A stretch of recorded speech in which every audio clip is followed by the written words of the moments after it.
الحمد لله حمدا كثيرا طيبا مباركا فيه كما يحب ربنا ويرضى. أشهد أن لا إله إلا الله وحده لا شريك له ولا نعبد إلا إياه، وأشهد أن محمدا عبده ورسوله لا نبي بعده. اللهم صل وسلم على نبينا الكريم سيدنا محمد بن عبد الله وعلى آله وصحبه وتابعين ومن تبعهم بإحسان إلى يوم القيامة. أما بعد، قال الله تعالى في كتابه الكريم وهو أصدق القائلين: يا أيها الذين آمنوا اتقوا الله حق تقاته ولا تموتن إلا وأنتم مسلمون.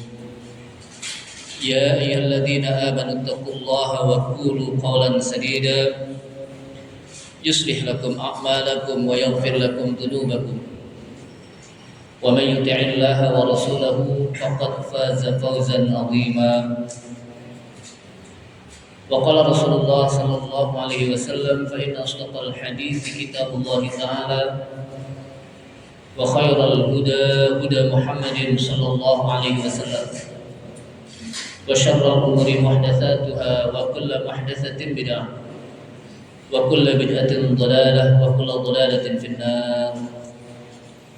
Ma'asyiral muslimin rahmani Allah rahimakum, hadirin jamaah Masjid Al-Fatah yang mudah-mudahan dirahmati Allah Subhanahu wa taala. Mengawali dari kajian kitab tauhid dalam kitab I'anatul Mustafid fi Syarhi Ilmi Tauhid, kita awali dengan memanjatkan puji syukur kita kepada Allah Subhanahu wa taala yang telah memberikan berbagai macam nikmatnya kepada kita sekalian.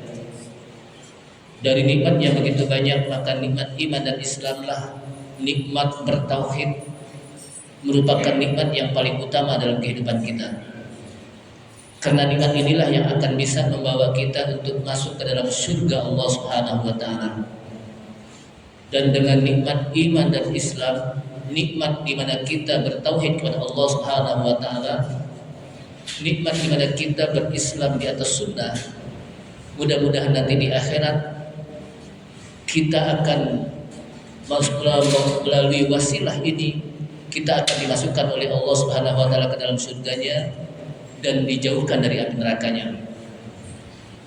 Salawat serta salam tak lupa kita sampaikan kepada Nabi kita Nabi Muhammad sallallahu alaihi wasallam beserta para keluarganya, para sahabatnya, para pengikutnya yang senantiasa istiqamah di dalam menjalankan sunnah-sunnahnya.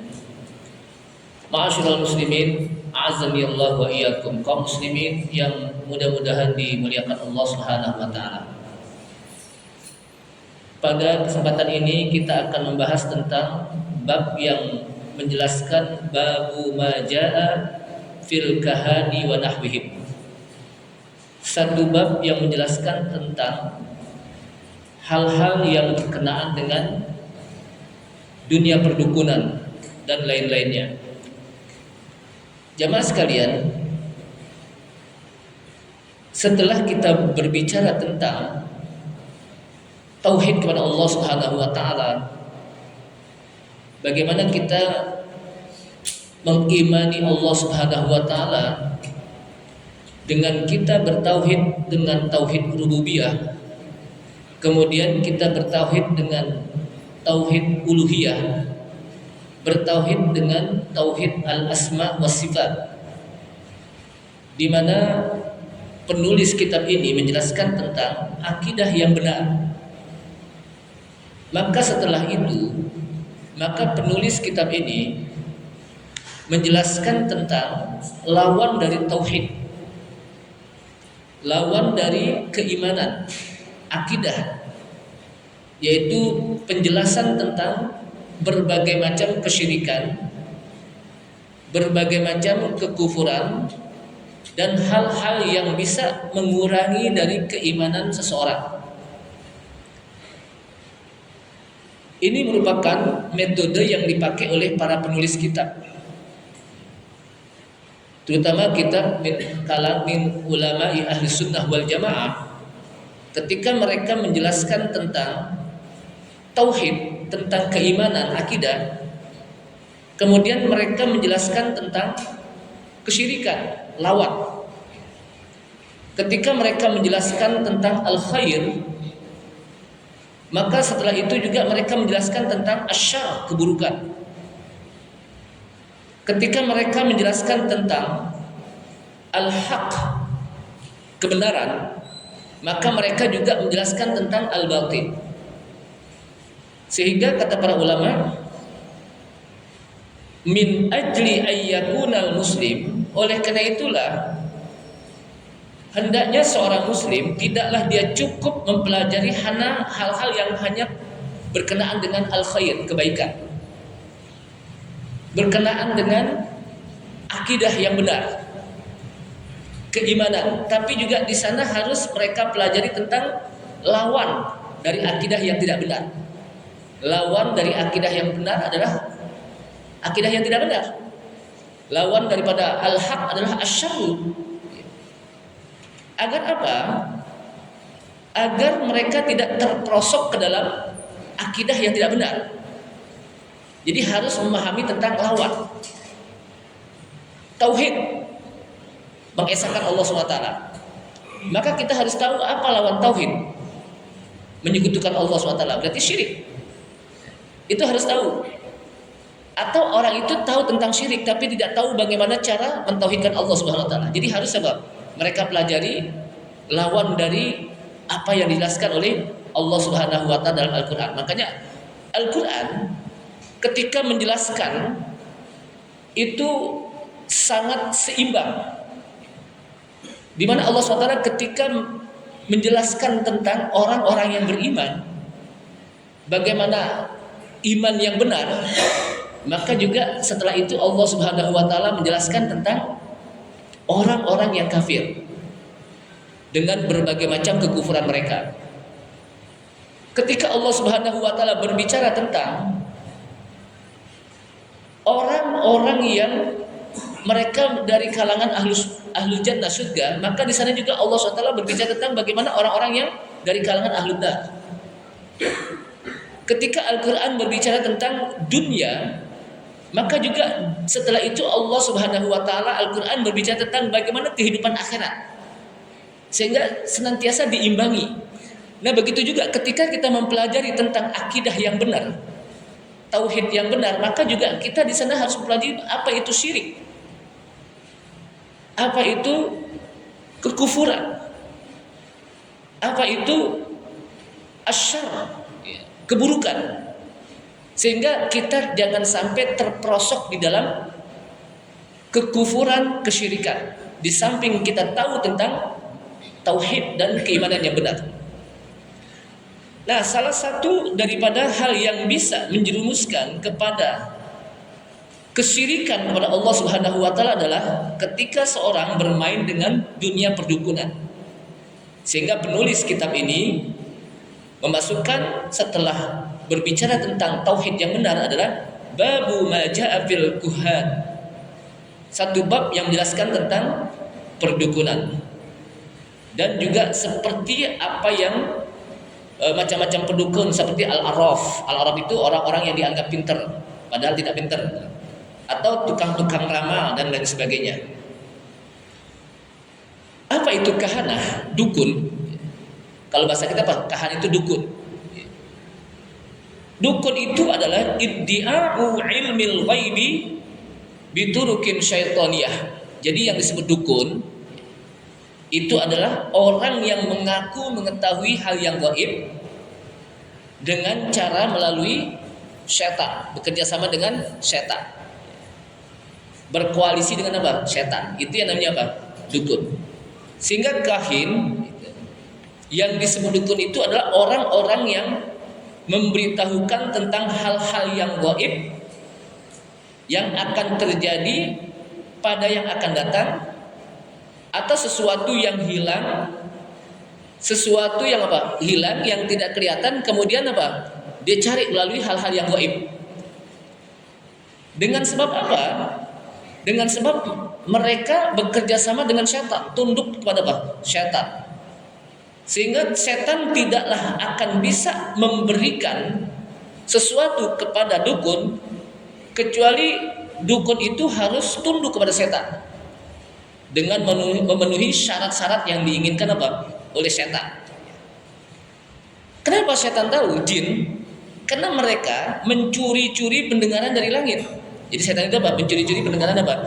Dari langit. Sehingga mereka memberitahukan kepada dukun dari satu tempat ke tempat, dari satu tingkatan-tingkatan langit, sehingga pada akhirnya ya, berita itu sedikit dan lebih banyak bohongnya. Jadi berita itu apa? Sedikit. Kalau yang namanya berita apa? Sedikit. Jadi lama-lama berita apa? Lebih banyak bohongnya. Nah dari sinilah min ajli ayyal bisa alana. Jadi dari sinilah maka para dukun bermain dengan apa? Dengan jin, syaitan. Sehingga disebutkan lagi syaitan tidaklah akan memberikan sesuatu kepada dukun kecuali dukun itu harus taat kepada syaitan. Harus kufur kepada Allah Subhanahu wa taala. Harus berani menyekutukan Allah Subhanahu wa taala. Harus melaksanakan apa yang diinginkan oleh syaitan berupa kekufuran dan kesyirikan. Wa illa, kata penulis kitab ini, wa illa fasyayatin la tuti'ul mu'min. Kenapa? Sebab syaitan itu tidak akan mentaati orang-orang yang mukmin. Syaitan itu apa? Tidak akan mentaati orang-orang mukmin, orang-orang yang bertauhid kepada Allah Subhanahu wa taala. Dia tidak akan mau bekerja sama dengan orang-orang mukmin, orang yang bekerja apa? Orang yang taat kepada Allah Subhanahu wa taala. Sehingga barang siapa yang taat kepada Allah Subhanahu wa taala, orang mukmin dengan ketahuidan yang benar, itu syaitan tidak mampu untuk menggoda dia. Kemudian dan dukun-dukun ini di zaman jahiliyah sebelum datangnya Islam yang disampaikan oleh Rasulullah SAW itu sangat merajalela. Dukun itu apa? Sangat merajalela. Sehingga dukun-dukun ini mereka dianggap orang-orang yang memiliki kekuatan. Padahal dia punya apa? Kerjasama dengan syaitan. Nah, ketika datang Rasulullah SAW, wa falamma ba'atsallahu nabiyahu Muhammadan sallallahu alaihi wasallam, ketika Allah Subhanahu wa taala mengutus nabinya, nabi kita Nabi Muhammad sallallahu alaihi wasallam, qallatil kahanah. Maka dunia perdukunan sudah mulai sedikit. Enggak banyak, tidak merajalela. Kenapa? Karena Rasulullah SAW menyampaikan tentang tauhid. Rasulullah menyampaikan tentang apa? Al-iman. Namun walaupun perdukunan orang-orang yang apa menjadi dukun itu sedikit, tapi ilmu perdukunan tetap merajalela terus-menerus sampai saat ini. Karena itu dibawa apa? Oleh syaitan. Nah, oleh karena itulah Rasulullah Sallallahu Alaihi Wasallam sangat mencela bagi mereka yang berbuat ilmu perdukunan. Apakah dia yang melakukannya atau orang yang datang kepada dukun? Sehingga kata Rasulullah SAW dalam sebuah riwayat hadis Muslim, di mana hadis tersebut diriwayatkan oleh sebagian dari istri-istri Nabi Sallallahu Alaihi Wasallam. Yang dimaksud dari istri-istri Nabi sini adalah salah satunya adalah Hafsah binti Umar bin Khattab radhiyallahu anhuma. Kenapa disebut Hafsah binti Umar bin Khattab radhiyallahu anhuma? Karena Hafsah itu adalah istri Nabi SAW dan juga sahabiah, dan Umar bin Khattab juga sahabiah, makanya radhiyallahu anhuma. Nah, hadis ini dijelaskan dalam riwayat Hafsah binti Umar bin Khattab radhiyallahu anhuma dari Nabi sallallahu alaihi wasallam, di mana Nabi SAW mengatakan, man ata arrafan fasa'alahu an syai'in fasaddaqahu bima yaqul. Kata Rasulullah SAW, barang siapa yang datang ke seorang yang disebut dengan arraf. Arraf itu dari kata-kata arafa ya'rifu, mengenal, tahu ya. Kalau bahasa kita orang pinter, araf, dari orang yang tahu gitu. Arafa ya'rifu, makanya ada istilah ma'rifah ya. Itu dari kata-kata araf ya. Jadi orang yang dianggap sok pinter, sok tahu gitu. Makanya kalau di Indonesia dianggap apa? Orang pinter gitu. Nah, itu namanya araf itu. Ya itu sebetulnya dukun. Dengan apa? Dengan nama yang berbeda. Kemudian ketika dia datang fasalahu an syai'in, dia bertanya kepada arraf tadi tentang sesuatu, fasaddaqahu, lalu dibenarkan. Belum dipraktekin nih, cuma dibenarin dulu. Oh iya benar gitu. Bima yaqul, apa yang disampaikan oleh apa? Dukun. Maka kata Rasulullah, lam tuqbal salatuhu arba'ina yauman. Lam tuqbal lahu salatu arba'ina yauman. Orang tersebut tidak akan diterima baginya sholat 40 hari. Jadi sholat itu apa? Tidak diterima 40 hari. Nah di sini disebutkan siapa itu Arab? Pensyarah dari kitab ini, Syekh Shalih Fauzan mengatakan al-Arab itu adalah huwallazi yukhbiru 'anil umuril ghaibah. Jadi orang yang memberitahukan tentang perkara-perkara yang gaib, antarikil khabsi wat takhmin waz-zanni, dengan jalan mengira-ngira, menduga-duga, dengan jalan perkiraan-perkiraan. Ini namanya apa? Arab. Atau dalam bahasa lain kata penulis ini al-kahin. Sehingga kata Ibnu Taimiyah, Arab dan kahin itu ya dia juga sebetulnya gitu. Cuman namanya aja beda-beda. Kenapa? Karena teknisnya mereka juga bekerja sama dengan setan, dengan jin. Sehingga kata Ibnu Taimiyah, annal Arab ismun amun yadkhulu fihi kullu man akhbara anil mughayyibat. Yang disebut Arab itu adalah satu nama yang umum yang masuk semuanya hal-hal yang berkenaan dengan gaib. Siapa saja yang mereka disebut orang yang tahu tentang hal-hal yang gaib yang akan terjadi pada masa yang akan datang, apakah tentang nasib orang, apakah tentang kejadian-kejadian yang akan datang, nah, itu disebut apa? Arab. Itu juga disebut apa? Dukun juga sebetulnya kata para ulama. Termasuk di sini Syekhul Ibnu Taimiyah. Sehingga disebutkan lagi fasaddaqahu. Nah, kata-kata saddaqahu sebetulnya itu tidaklah di dalam Sahih Muslim. Jadi dalam Sahih Muslim itu tidak ada saddaqahu. Saddaqahu itu apa? Dibenarkan. Dia cuma datang saja. Kenapa? Karena dalam hadis lain disebutkan, dalam hadis apa? Muslim, man atah arrafan lam tuqbal lahu sholatu arba'ina yauman. Jadi tanpa saddaqahu.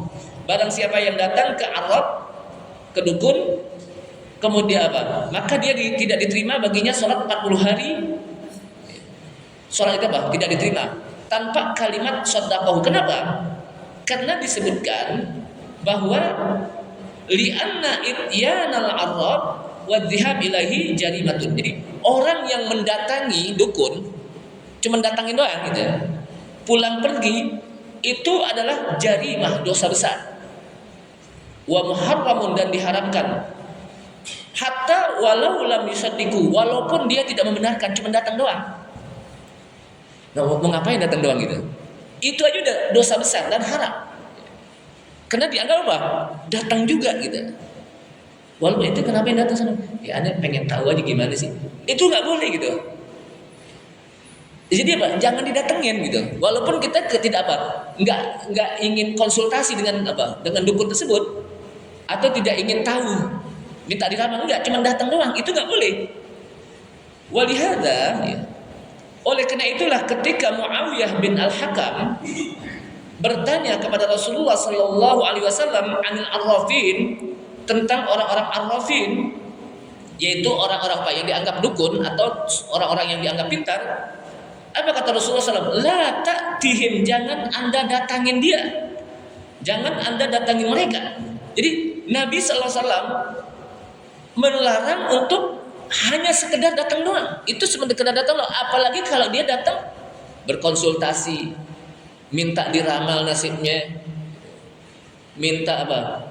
Tahu bagaimana apa yang akan datang terjadi. Datang aja nggak boleh gitu. Nah dari sini fahadal hadis yadullu ala tahrimidz dzihab ilal arrafin. Dari sini hadis menjelaskan bahwa diharamkan orang untuk pulang pergi datang ke dukun atau ke arraf, orang pintar. Walau lam yusaddiqhum, walaupun dia tidak membenarkannya, cuma sekedar apa? Datang. Walau kalau dia mengatakan ini, disebutkan contohnya, ana adhab min babil idla. Saya datang ke dukun cuma sekedar untuk tahu aja. Cuma sekedar tahu apa sih, gimana sih di sana? Enggak boleh juga gitu. Kenapa? Karena ini akan menjadi fitnah. Orang kan nggak mau tahu dulu, tuh orang ngapain sih tuh? Bisa jadi kata orang, jangan-jangan dia mendukun, pantesan dagangnya lagu. Ternyata dia main di dukun dulu kan gitu. Padahal cuma duduk doang di situ gitu. Jadi fitnah. Sehingga apa? Itu dosa besar, bukan dosa kecil, dosa apa? Dosa besar. Bahkan diharamkan. Jadi kita nggak main-main tentang apa? Masalah apa ini? Sebab apa? Ini tindakan preventif namanya. Yang disebut apa? Tindakan preventif. Jadi ada hukum-hukum yang tindakannya itu jangankan melakukan, mendekati aja nggak boleh. Jadi apa? Mendekati aja nggak boleh. Apalagi apa? Sampai lakukannya gitu.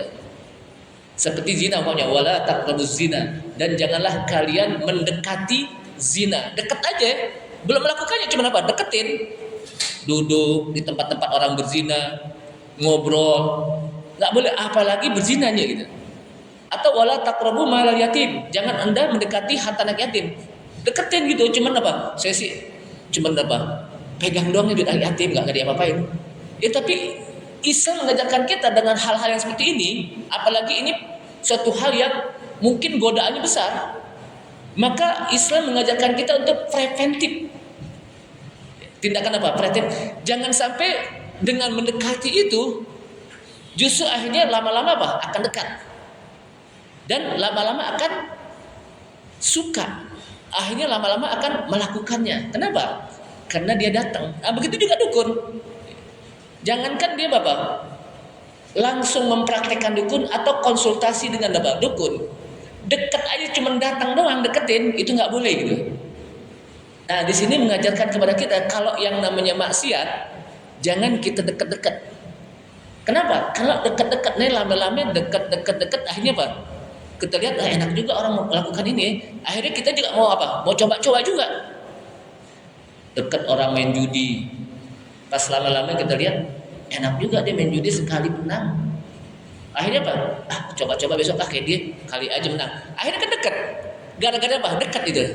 Makanya lebih baik apa? Makanya kata Rasulullah, "Idza amartukum bi syai'in fa'tu minhu mastata'tum.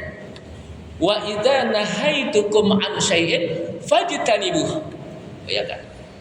Apabila aku perintahkan kepada kalian tentang sesuatu, perintah nih, fa'tu minhu mastata'tum, lakukan semampu Anda. Bayangkan, kalau masalah amalan, masalah perintah untuk lakukan semampu kita. Ini Islam mengajarkan kepada kita apa? Pelan-pelan kita lakukan, jangan sampai apa? Drastis. Pelan-pelan. Tapi wa idza nahaitukum an syai'in, apabila aku larang kepada kalian tentang sesuatu, fajtanibuh, tinggalkan, enggak ada istilah semampumu. Kenapa? Karena untuk meninggalkan larangan itu lebih mudah. Jangan sampai ntar aja deh, saya mau lihat dulu, jangan, lakukan, tinggalin aja udah. Enggak sedikit-sedikit, enggak sekarang cuma sekarang, besok baru apa? Pokoknya tinggalin gitu. Nah, sedangkan melakukan sesuatu apa? Perintah itu kata Rasulullah, fa'tu minhu mastata'tum, lakukan semampu kamu. Kenapa? Karena untuk melakukan sesuatu itu perlu proses. Perlu apa? Proses, ada ilmunya, harus belajar. Apalagi bagi orang yang masuk Islam, baru masuk Islam, dia harus belajar, harus apa? Betul-betul dia pas mengkaji tentang bagaimana cara, diajarkan apa tentang cara sholat, bagaimana baca. Itu lakukan semampu. Artinya apa? Jangan sampai kita ketika diperintahkan itu gini, baca Quran, saya nggak bisa. Jadi kalau disuruh apa? Nggak bisa mulu tentang apa perintah. Kenapa? Semampu Anda, tapi dalam proses Anda harus belajar gitu. Jadi apa? Proses Anda apa? Harus belajar. Jamaah sekalian, nah dari sini fadalla hadza ala syiddatin uqubah. Jadi ini menunjuki bahwa tentang masalah Arab itu merupakan ancaman yang sangat berat. Orang yang melakukan itu apa? Ancaman yang sangat berat. Kenapa? Sholatnya nggak diterima 40 hari 40 malam. Kita satu hari sholat berapa sih? 5 kali 40 berapa? 200 itu baru 1 kali. Kalau 2 kali 400 berapa? Kalau 10 kali tinggal hitung aja deh. Hitungnya juga bingung gitu ya. Makanya jangan main-main dengan apa? Dunia perdukunan itu. Bahkan wala sawabalahu indallah, enggak dapat pahala. Udah enggak diterima sholatnya, enggak dapat pahala. Walaupun dia tidak diperintahkan untuk mengulang, artinya dia udah gugur sholatnya, tapi enggak dapat pahala dan tidak diterima. Bahkan berdosa. Udah sholat tapi dosa. Bayangkan itu. Dosanya apa? Kena mendatangi apa? Dukun. Kemudian setelah itu lakin fima bainahu wa bainallahi salat. Kenapa? Dia tidak diperintahkan untuk mengulang karena dia udah sholat. Artinya udah gugur secara apa? Secara melakukan sholat udah gugur. Tidak diperintahkan untuk apa? Mengulang sholatnya. Tapi sholatnya tidak diterima oleh Allah Subhanahu wa taala, tidak mendapatkan pahala dari Allah Subhanahu wa taala karena enggak diterima, dan dia pun berdosa. Udah sholat dapat dosa lagi. Padahal kita kan sholat mau dapat apa? Pahala dari Allah Subhanahu wa taala.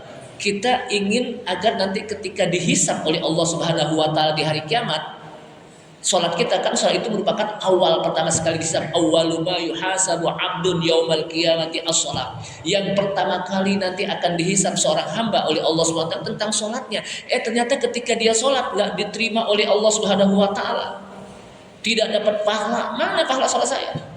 Ya kena inti berdukun.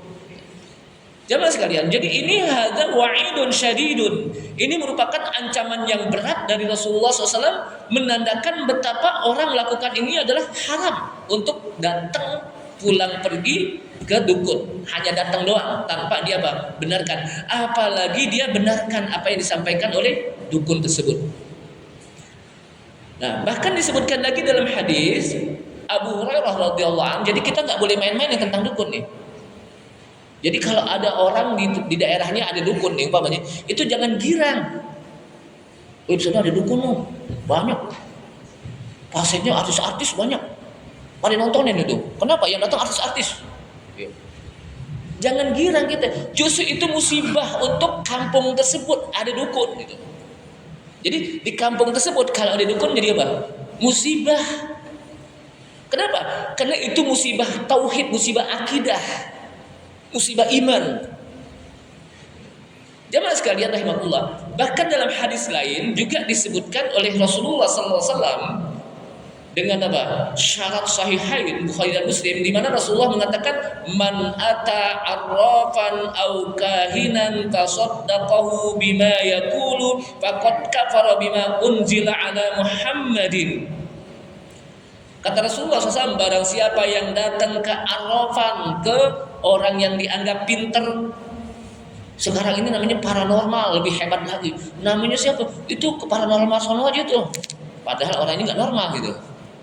Itu ke orang pinter aja sih, padahal orangnya apa? Nggak pinter. Au kahinan, dia datang ke dukun, fasaddaqahu, dia benerin bima yaqulu, dengan apa yang disampaikan, faqad kafara bima unzila ala Muhammadin. Sungguh dia kufur terhadap apa yang diturunkan kepada Nabi kita, Nabi Muhammad SAW. Maksudnya diturunkan apa? Al-Quran. Dia kufur oleh Al-Quran. Kenapa? Al-Quran menjelaskan orang yang berdukun gak boleh, tapi dia masih ikut, masih dia apa? Praktekin. Berarti dia sudah kufur kepada Al-Quran. Makanya dalam hadis Abu Hurairah radhiyallahu anhu itu disebutkan bahwa orang yang dukun datang ke dukun, membenarkannya apa yang disampaikan dukun, lalu dia percaya kepada Al-Quran, itu tidak bisa bersatu. Ketika dia berdukun berarti dia sudah kufur kepada Al-Quran. Ketika dia beriman kepada Al-Quran, maka berdukun harus dia tinggalkan. Kenapa? Li'annahu la yajtami'ut tasdiq bima unzila ala Muhammadin wa tasdiq bima indal kuhan.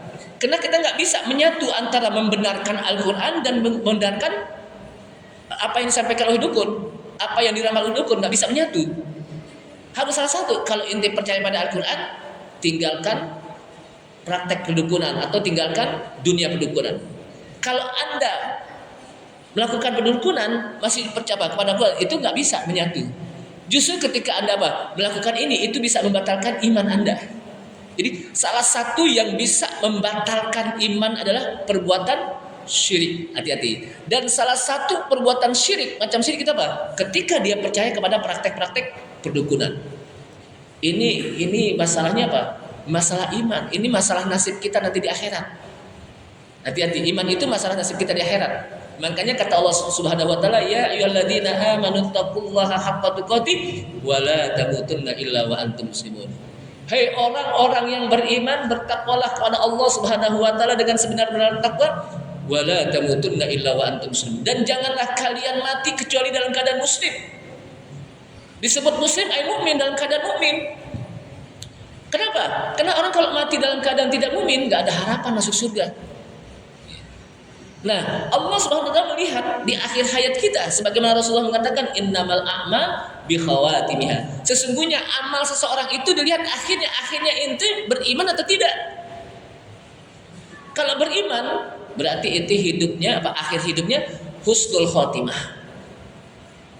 Kenapa hidup disebut husnul khotimah? Baik akhir hidupnya karena dia membawa iman, masih beriman. Inilah yang disebut dengan yusabbitullahu alladhina amanu bil qaulis sabit. Semoga Allah meneguhkan iman sampai akhir hayat. Namanya yang disebut dengan istiqomah di dalam beriman. Di istiqomah dalam beriman itu adalah istiqomah yang paling penting. Dan ini merupakan bagaimana nasib kita di akhirat tergantung akhir hayat kita. Hati-hati deh. Jadi nasib kita di akhirat bisa masuk surga atau tidak, selamat dari api neraka atau tidak, tergantung akhir hayat kita. Masih beriman atau tidak, masih bertauhid atau tidak. Jadi ini nggak main-main ini. Perkara ilmu tauhid itu nggak main-main. Karena ini yang menentukan bagaimana nasib kita nanti di akhirat. Sementara di akhirat cuma dua tempat. Fariqun fil jannah wa fariqun fis sa'ir. Sekelompok orang ada yang masuk ke dalam surga dan sekelompok orang ada yang masuk ke dalam neraka. Enggak ada yang tengah-tengah. Ane sih enggak mau ke surga, enggak masuk neraka. Itu mana tengah-tengah deh? Enggak ada ente. Pokoknya itu tinggal pilih.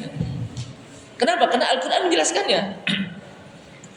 Kemudian karena tidak ada pilih, artinya gini, tidaklah bisa menyatu orang yang membenarkan ucapan dukun dan orang yang beriman kepada Al-Quran.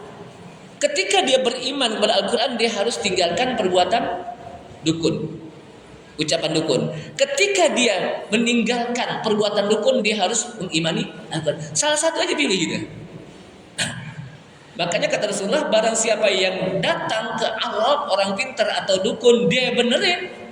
Dalam hadis apa? Sahih Muslim dan Sahih Bukhari, apa yang diucapkan oleh dukun dia benerin, faqad kafara bima unzila ala Muhammadin. Sungguh dia kufur terhadap apa yang diturunkan kepada Nabi kita, Nabi Muhammad SAW.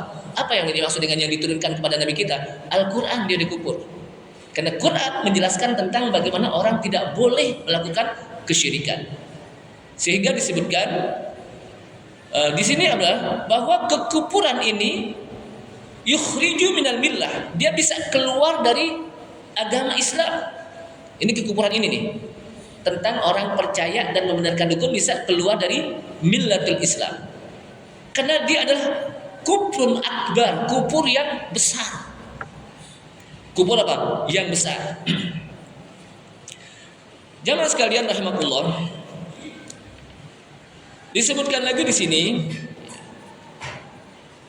hadis menunjuki bahwa diharamkannya orang untuk datang ke dukun atau arraf dan membenarkannya. Sehingga kalau dia membenarkannya, maka bisa membatalkan iman. Hati-hati, bisa membatalkan iman. Nah sekarang ini orang itu biasa aja ketika dia datang ke dukun, biasa aja gitu. Kalau batal iman kan kita nggak apa-apa, nggak berasa ya. Kalau sholat, kalau kita batal sholat berasa nggak? Berasa. Itu kenapa batal sholatnya? Kenapa buang angin nih? Kan berasa tuh. Itu kenapa batal puasa? Iya tadi saya makan 1 piring sengaja. Itu bukan batal apa? Bukan sengaja itu namanya. Apa bukan apa? Emang batal 1 piring makan apa puasa? Itu sengaja lagi. Nah sekarang batal iman. Nah, batal iman kita kira-kira berasa gak? Nggak berasa kali. Itu kenapa demam? Iman aneh batal. Berasa gak? Nggak berasa. Itu kenapa kok sakit meriang aja, ngerikuk aja kayak wow gitu umpamanya. Iman aneh batal. Nggak berasa. Nah, tahunya berapa? Tahunya bahwa iman seseorang itu batal dengan apa? Dengan ilmu.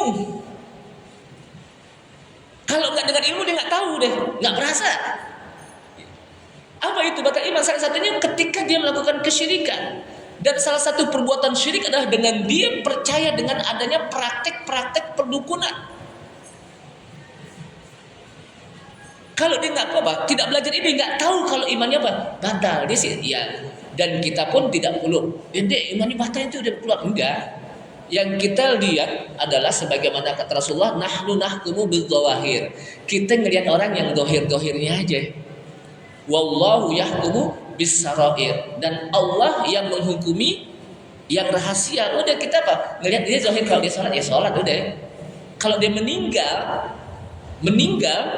ya kita sholatin, kita kafanin gitu kan, kita kuburin, ikat. Kenapa? Zahirnya dia apa? Muslim, tapi rahasia itu kita serahkan kepada Allah Subhanahu wa taala. Rahasia apa? Kita serahkan kepada Allah Subhanahu wa taala. Allah Subhanahu wa taala yang Maha tahu. Nah, oleh karena itulah jemaah sekalian, belajar tauhid jangan berhenti. Ini kan kadang-kadang orang, itu si tauhid dari dulu gitu-gitu juga yang diajarin, jangan. Apalagi sekarang ini banyak sudah mulai ulama-ulama kita mati satu persatu. Kata para ulama, ketika ulama meninggal itu musibah umat.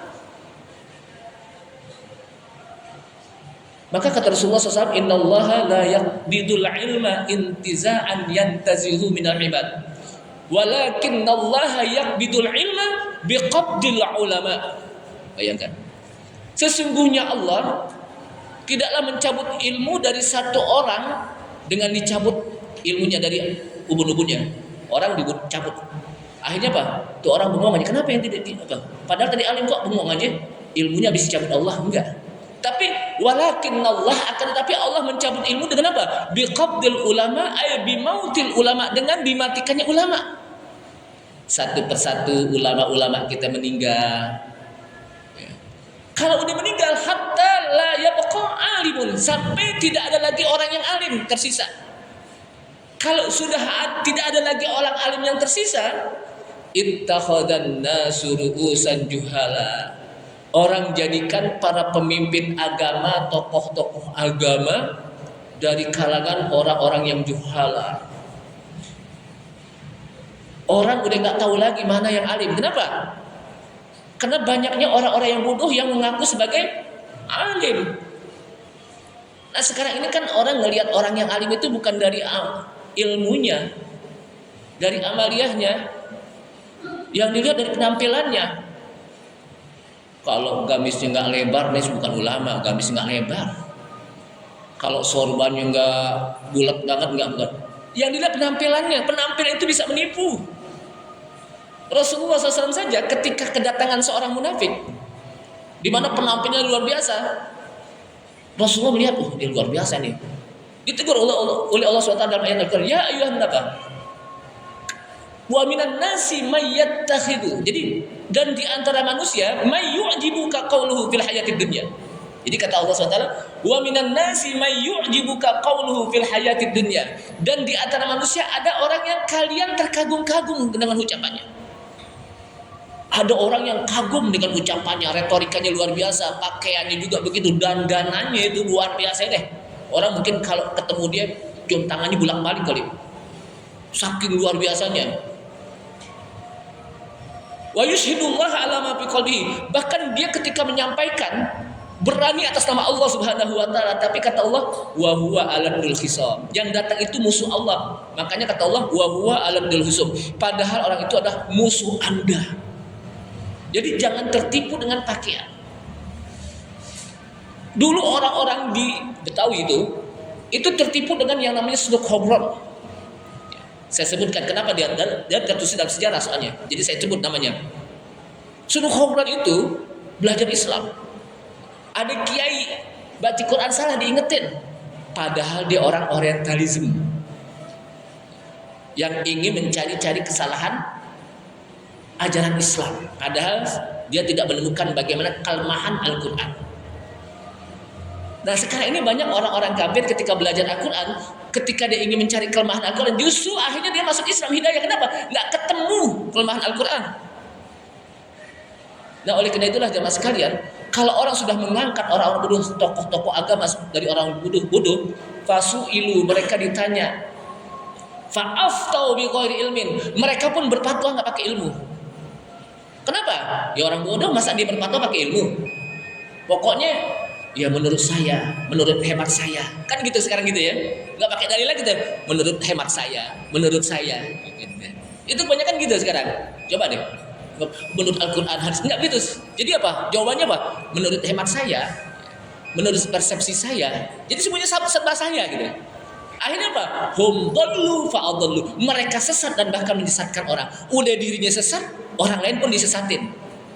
Wallahu a'lam bishawab. Ini saja udah Isya, mudah-mudahan bermanfaat. Subhanallah, asyhadu an la ilaha illa anta, astaghfiruka wa atubu ilaik. Wassalamualaikum warahmatullahi wabarakatuh.